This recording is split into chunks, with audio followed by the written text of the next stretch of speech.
Hi guys, welcome to ची facts. तो दोस्तों, क्या आप जानते हैं कि दुनिया के मोस्ट रिचेस्ट स्मगलर कौन थे और इनकी नेटवर्क कितनी थी? तो दोस्तों, हमारी लिस्ट में जो टॉप पर है इसका नेम है पैब्लो एस्कोबार, जिसकी नेटवर्थ थी $13.8 बिलियन और इसकी डेथ होती है कोलंबिया में 1993 में। और सेकंड आते हैं अमेडो कैरिलो, इनकी नेटवर्थ थी $25.08 बिलियन। इसके अलावा भी बहुत से ऐसे मनशियात सेलर पाए जाते हैं जिनकी नेटवर्थ दुनिया के मोस्ट रिचेस्ट मैन्स या बॉलीवुड एक्टर से कम नहीं, जैसे कि पॉल अलेक्जेंडर, जिनकी नेटवर्थ थी $170 million. And next Nike baroness, $105 million net worth. दोस्तों, इनके अलावा भी आप एक फेमस स्मगलर को अल चैपो को तो जानते ही होंगे। अगर आपने इनकी दास्तान नहीं सुनी तो हमारे साथ जुड़े रहिए इस वीडियो के एंड तक। अकॉर्डिंग टू डिफरेंट थ्योरिस्ट्स, दोस्तों ऐसा माना जाता है कि किसी भी शख्स के क्रिमिनल होने के पीछे बहुत ज़्यादा रूट काजिज हो सकती हैं। ये वजूहात हो सकती हैं, साइकोलॉजिकल हो सकती हैं, सोशियोलॉजिकल हो सकती हैं या फिर बायोलॉजिकल हो सकती हैं। लेकिन guys, according to different estimation, El Chapo की पर्सनैलिटी पर उनके रिलेटिव्स का बहुत ज़्यादा इन्फ्लुएंस है। फैमिली मेंबर के साथ इनकी बॉन्ड ना होने की वजह से एक बहुत ज़्यादा काज मानी जा सकती है इनके क्रिमिनल बनने के पीछे। सोशल कंट्रोल थ्योरी, जो कि ट्रेविस हिर्ची के दौरा में लिखी गई थी, बहुत क्लियरली बताती है कि सोशल बॉन्ड ना होने से इंसान कैसे एहसास कमतरी का शिकार हो जाता है और ये एहसास उसे क्रिमिनल बनने पर मजबूर कर देता है। ट्रेविस हिर्ची, जो कि सोशल कंट्रोल थ्योरी के बानी माने जाते हैं, इस थ्योरी के उन्होंने 4 कंपोनेंट्स एक्सप्लेन किए हैं, जैसे कि अटैचमेंट, कमिटमेंट, इन्वॉल्वमेंट या फिर बिलीफ। इसके अलावा कुछ और थ्योरीज भी हैं जो कि क्रिमिनल को मोटिवेट करती हैं क्राइम की तरफ, जैसे कि social learning theory, strain theory, labelling theory. ये मेन काजेज हो सकती हैं और इसकी मेंटल परसेप्शन के पीछे इन्हीं चीज़ों की बहुत ज़्यादा एक लंबी दास्तान देखने को मिलती है। दोस्तों, 1938 में साइंटिस्ट कोहेन एंड ओहलिन, जो कि साइंटिस्ट माने जाते हैं, उन्होंने सर्टेन थ्योरी को अप्लाई किया था जुवेनाइल गैंग्स पर, ये जानने के लिए कि जुवेनाइल की असल वजूहात क्या हो सकती हैं क्रिमिनल का चीज़ों की तरफ मूव करने के लिए। ये क्यों इन चीज़ों की तरफ मूव कर रहे हैं, क्यों क्राइम करना चाहते हैं, इनकी असल वजूहात, इनके पीछे मोटिवेशन क्या है। बचपन ही से एल चैपो को बहुत ज़्यादा मुश्किलात का सामना करना पड़ा, घर वालों के बदसलूकी को बर्दाश्त करना पड़ा। तो ये तमाम चीज़ें इस बात की यकीन दहानी करवाती हैं कि उनको बचपन ही से इस चीज़ का आदी बना दिया गया था। तो आइए जानते हैं एल चैपो के बारे में हिडन फैक्ट्स। दोस्तों, एल चैपो पैदा होते हैं 4 अप्रैल 1957 को मैक्सिको में। इनके वालिद का नाम था इमेल गुज़मैन सिल्वेरा। करंटली इनकी नेटवर्थ $5 बिलियन है, लेकिन डिफरेंट सर्वे के मुताबिक ये सुनने को मिला है 1995 में इनकी नेटवर्थ थी $20 मिलियन एंड 2000 में $1 बिलियन एंड नेक्स्ट 2005 में $6 बिलियन एंड 2010 में $11 बिलियन एंड टुडे ओनली सिर्फ $5 बिलियन इनकी नेटवर्थ है। ये हम जानते हैं एल चैपो की दास्तान जो इसको इस मोड़ तक ले आई। तो मैक्सिको के इंतहाई सिक्योर जेल में चक्कर लगाता हुआ ये शख्स कोई आम आदमी नहीं, बल्कि दुनिया का सबसे बड़ा और सबसे खतरनाक ड्रग स्मगलर एल चैपो है।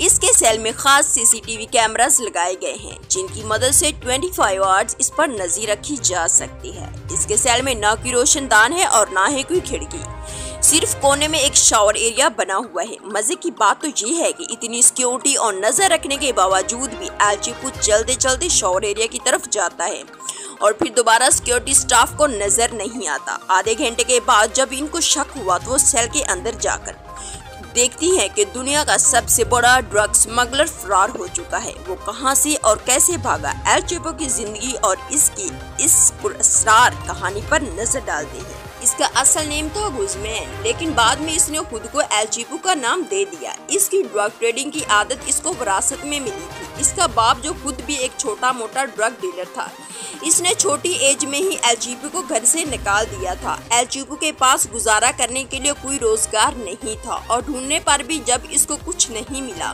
तो तब इसने ड्रग की तरफ अपना रुझान बढ़ाया। तो दोस्तों, जैसे कि हमने आपको वीडियो के शुरू में कुछ थ्योरीज का जिक्र करते हुए बताया था कि जैसे social learning theory, certain theory, social control theory बयान करती हैं कि इंसान जो कुछ दूसरों से सीखता है उसको इम्प्लीमेंट करने की कोशिश करता है और सोशल बॉन्ड का भी इसमें बहुत ज़्यादा इम्पोर्टेंट फैक्टर है। अगर सोशल बॉन्ड ही अच्छी नहीं तो तब भी ऐसे हालात पैदा हो सकते हैं कि क्राइम की तरफ मूव करें। एल चीपो सिर्फ 15 साल की एज में ही इसने खुद को ड्रग्स उगाना शुरू कर दी और वो अपने लिए कोई सुनसान एरिया चूज करता और वहाँ पर marijuana उगाने लगता। आहिस्ता आहिस्ता इसकी ड्रग ट्रेडिंग इतनी बढ़ने लगी कि मैक्सिको के बड़े बड़े ड्रग डीलर्स इसको अपने गैंग में लेना चाहते थे। तो 1970 के दहाई में इसने एल कोरेरो पाल्मा नामी एक ड्रग ट्रेडिंग गैंग को ज्वाइन कर लिया। इस गैंग में वो ड्रग की स्मगलिंग की निगरानी किया करता था और वो अपने काम में इतना सख्त था कि जब भी कोई डिलीवरी लेट होती या ज़रा सी भी गलती होती तो डीलर को मार देता था। 1980 में इसने इस वक्त के सबसे मशहूर ड्रग डीलर एल पट्रिनो बियाडो के गैंग को ज्वाइन कर लिया था। ये गैंग मैक्सिको में ड्रग ट्रेडिंग का सबसे बड़ा गैंग था। एल चीपो को इस गैंग में भी लॉजिस्टिक्स और ड्रग शमट की जिम्मेदारी दी गई। इसका आम कोलंबिया से मैक्सिको आने वाली ड्रग्स पर नजर रखना था, लेकिन 1989 में गैंग का लीडर क्याडो एजेंसीज के हाथों पकड़ा गया और गैंग टूट गया। मौका का फायदा उठाते हुए एल चीपो ने अपना खुद का गैंग बनाया जिसे इसने सिल्वानिया कार्टेल का नेम दिया और अब अमेरिका में 2 रास्तों से ड्रग्स पहुंचाई जाती है। तथा ड्रग्स कैरिबियन की तरफ से आती थी और दूसरा रास्ता था मैक्सिकन बॉर्डर्स। अमेरिकन एजेंसीज ने अपना सारा फोकस कैरिबियन की तरफ रखा हुआ था और बहुत से ड्रग डीलर्स और गैंग्स पकड़े जा चुके थे। एल चीपो ने इसका फायदा उठाया और डिफरेंट चैनल्स को इस्तेमाल करते हुए यूएसए में ड्रग्स पहुंचाने लगा। वो बहुत सारी ड्रग्स उगाता था जिसमें मेथाम्फेटामिन, हेरोइन, एक्सटैसी, कोकेन और marijuana इसको ज़्यादा प्रॉफिट देती थी, इसीलिए वो उन्हीं ड्रग्स पर ज़्यादा फोकस करता था। लेकिन ड्रग्स को यूएसए में पहुंचाना इतना आसान नहीं था और इसके लिए वो बहुत ही चालाकी का मुजाहरा करता था। ये काम करता था वो शुरू में ऐसी ड्रग्स जिनकी ज़्यादा स्मेल नहीं होती, ऐसी ड्रग्स को स्मगलिंग किया करता था। फायर एक्सटिंग्विशर्स, चिली पेपर के कैन्स या फिर कार की रिम्स में छुपाकर स्मगलिंग किया करता था, जिसको ड्रग सूंघने वाले कुत्ते भी डिटेक्ट नहीं कर पाते थे। लेकिन मसला ये था कि कोकीन के अलावा दूसरी ड्रग्स इस तरीके से स्मगलिंग नहीं हो सकती थी, इसलिए इसने एक ऐसा तरीका अख्तियार किया जो इसकी पहचान बन गया और वो तरीका था टनल्स, यानी कि सुरंगे। वो लाखों डॉलर्स इन्वेस्ट करके एक्सपर्ट्स हायर करता और ज़मीन के नीचे ऐसी टनल्स बनाता जिसमें इलेक्ट्रिसिटी और वेंटिलेशन का पूरा सिस्टम मौजूद था और इन टनल्स के जरिए वो यूएसए में ड्रग्स स्मगलिंग करता था। 1990 में फेडरल ब्यूरो ऑफ इन्वेस्टिगेशन के ऑफिसर हैरान रह गए जब इनको एल चीपो की पहली टनल मिली। वो टनल 300 फीट लंबी और इसमें बिजली का मुकम्मल बंदोबस्त मौजूद था। टनल एक घर के अंदर निकलती थी जो एल चीपो का सेफ हाउस हुआ करता था और इमरजेंसी की सूरत में वो इस टनल के जरिए भाग भी सकता था।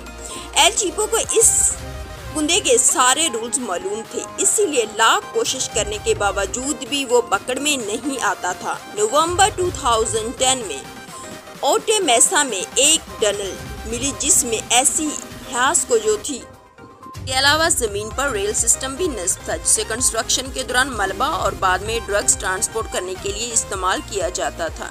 2012 में निजुआना और 2013 में फिर से ओटे मेसा में और भी टनल्स मौजूद थी जो कि बहुत ही कमाल महारत से डिजाइन की गई थी। एल चीपो और इसके लगा कि वो अपनी टनल्स इस कदर गहरी बनाता था कि ग्राउंड रेडार मशीन भी उसको डिटेक्ट नहीं कर पाती थी और टनल्स की एंट्रेंस को वो चालाकी से छुपाया करता था, जैसे कि बाथरूम, टब या फिर टॉयलेट के नीचे। टनल्स बनाने से पहले वो जगह को बहुत ध्यान से चूज करता था। इसने ज़्यादातर स्मगलिंग यूएस मैक्सिको बॉर्डर पर मौजूद कैलिफोर्निया के शहर ओटे मेसा से करने का इरादा बनाया। इसने ओटी मेसा को 3 वजूहात की बिना पर चूज किया था। पहला ये कि ओटी मेसा 2 मेजर ट्रांसपोर्ट हब्स और सीन डेगो के नज़दीक था और ड्रग्स को इन हब्स की वजह से एजेंट्स तक ट्रांसपोर्ट करता था, बहुत आसान था। दूसरा ये कि इंडस्ट्रियल एरिया था जहां पर बहुत ज़्यादा फैक्ट्रीज थी और फैक्ट्रीज की भारी मशीनरीज और ट्रैफिक का शोर ज़्यादा था, इसलिए यहाँ पर टनल्स खोदना बहुत आसान था क्योंकि खुदाई का शोर फैक्ट्रीज के शोर में छुप जाता था। और तीसरा रीज़न है यहाँ की मिट्टी, क्योंकि इस शहर के एक तरफ समंदर है जो यहाँ की मिट्टी को बहुत ही नरम रखता है, इसलिए यहाँ पर खुदाई करना बहुत आसान था। जबकि दूसरी तरफ पहाड़ है जो नरम ज़मीन को भी बहुत मजबूती देते हैं, इसकी वजह से टनल्स कोलैप्स नहीं करते थे। यानी हर लिहाज से ये शहर एल चीपो की टनल्स के लिए बहुत ही आइडियल था। 9 जून 1993 को मैक्सिकन अथॉरिटीज ने फाइनली एल चीपो को पकड़ लिया और उसे 20 साल कैद की सजा सुनाकर जेल में डाल दिया गया। लेकिन ये जेल भी इसके लिए इसका ऑफिस बना रहा। वो जेल स्टाफ को रिश्वत देकर अपने लिए हर एक सहूलत हासिल कर लेता था और अपनी बिजनेस मीटिंग भी अरेंज करवा लेता था ताकि इसका काम चलता रहे। 2001 में सुप्रीम कोर्ट ऑफ मैक्सिको ने एक फैसला किया जिसके बाद यूनाइटेड स्टेट्स ऑफ मैक्सिको के दरमियान कैदियों के तबादले का प्रोसेस इजी हो गया। एल चीपो जानता था कि वो यूएसए में ड्रग स्मगलिंग की वजह से यूएसए की हुकूमत हर सूरत इसको अपने पास मंगाकर कैद करेगी और फिर वहां से निकलना आसान नहीं होगा। इसलिए एल चीपो ने पहली बार मैक्सिको की जेल से भागने का मंसूबा बनाया। इसने जेल गार्ड्स को $25 लाख की रिश्वत दी और लॉन्ड्रिंग बास्केट में बैठकर जेल से भाग निकला। अगले 13 साल तक इसने फिर से अपनी टनल्स, ड्रग ट्रेड और दूसरे क्राइम्स की वजह से बगैर पकड़े यूएसए और मैक्सिको की सरदार की नाक में दम कर रखा था। लेकिन 13 साल की मेहनत के बाद मैक्सिकन एजेंसीज को इसके एग्जैक्ट लोकेशन पता चल गई और इसके घर पर रेड कर दी गई। अब की बार इसने अपने भागने का बंदोबस्त कर रखा था। वो बाथरूम में बॉक्स टब के नीचे एक सेक्रेट टनल में घुस गया, लेकिन अथॉरिटीज ने इसको ज्यादा दूर नहीं जाने दिया और फाइनली वो एक बार फिर से पकड़ा गया। अब उसे मैक्सिको की सबसे महफूज jail El Altiplano Mexico security prison में भेज दिया गया और इस पर खसूसी नजर रखी जाने लगी। लेकिन सिर्फ एक साल के बाद 11 जुलाई 2015 को जब वो अपने सेल में टहल रहा था तो रात को 8:50 पर उसको आखिरी बार शॉवर एरिया के पास देखा गया। इसके सेल में सिर्फ शॉवर एरिया ही था जो कैमरा की आंख से छुपा हुआ था। करीब आधे घंटे के बाद जब वो कैमरा में देखा नहीं गया तो सेल का मुआयना करने के लिए लॉकअप को खोला गया। जब तक गार्ड अंदर गए तब तक एल चीपो जा चुका था। ये बड़ी चालाकी से शॉवर एरिया की गटर को बढ़ाकर एक टनल खोदी जो नीचे एक बड़ी टनल के साथ कनेक्टेड थी। ये टनल 1.5 किलोमीटर दूर एक करीबी कंस्ट्रक्शन साइट तक खुलती थी। जमीन से 33 फीट नीचे और 5 फीट 7 इंच चौड़ी ये टनल इतनी बड़ी थी कि इसमें आसानी से इंसान गुजर सकता था।